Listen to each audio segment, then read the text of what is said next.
Since 2014, our country has been plagued by divisive forces. TMC is in Meghalaya with the mission to empower the people, uphold the ethnic cultures and traditions, celebrate the sacred land. To oust the proxy BJP government from Meghalaya, be the change, support TMC by calling on 96877 96877.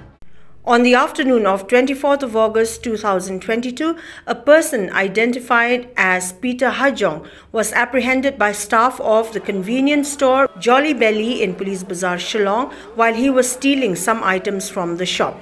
On being caught, Hajong later confessed of having an accomplice in one Gautam who had earlier stolen from the same store. The case was reported and the culprit was later handed over to the police of Sadar Police Station, where an FIR was also filed by the proprietor of Jolly Belly, Priyanka Banerjee.